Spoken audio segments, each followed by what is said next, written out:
Monday. My name's Leslie. I read the Reading Safari and Stream programs for Monterey County Free Libraries. Today we're going to be making homemade Play-Doh. You should have all these ingredients at home, so it should be pretty simple. So let's go over the ingredients. We've got all-purpose flour. We've got salt, plain iodized salt, vegetable oil, food coloring, cream of tartar, and water. You will also need some things like a pot, a big pot to make it all in, something to stir with, a measuring cup and some measuring spoons, and if you're messy like me, it's always helpful to have an apron. Our first step is to add 2 cups of flour. I've already got 1 cup in the pot, so I'm just going to add 1 more. All right, and then we add 2 cups of warm water.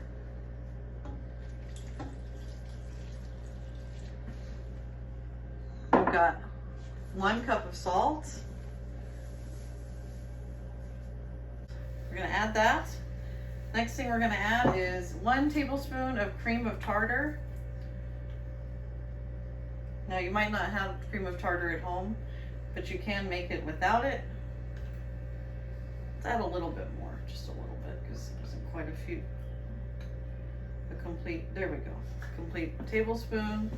And then we are going to add vegetable oil, 2 tablespoons of this.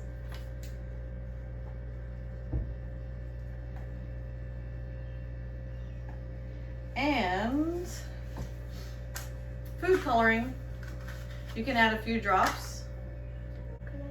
Oh yeah, you can put it in. Go ahead. Put a bunch.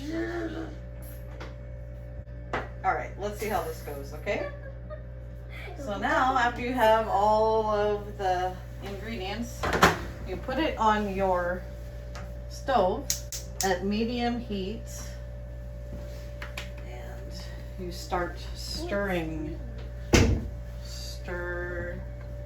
You want to come check inside? Come check inside and see what it looks like.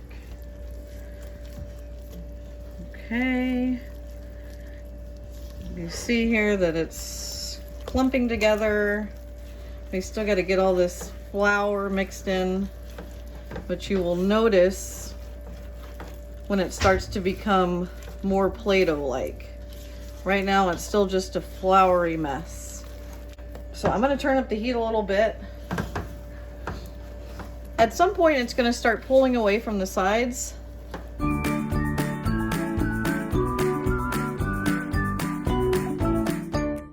So as you can see, do you see how it's pulling away from the sides? And it's becoming more of a big blob that sits in the middle of the pan, as opposed to something that's kind of all over the pan. So we're gonna do this for a little bit longer. Try to get this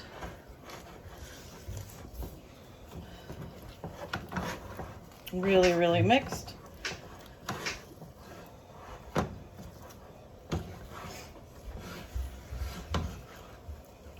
All right, that looks really good to me. Look, we've got a big blob of Play-Doh, so I'm gonna take it off the heat now. Okay, so now we're gonna put this on our, I'm using a cutting board. It is very hot. You have to be careful when you take it off, because look, can you see the steam rising off? It's really hot, so it's important to let it sit there for a little bit. See, it's not so bad for me. For little hands, it's a little much.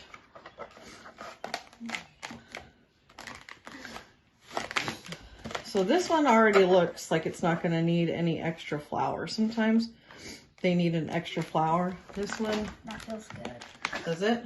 Yeah. This one looks like it's pretty good already. Sometimes it's just helpful to kind of knead it out. Make sure that it feels good before you can begin playing with it. So we're going to do that right.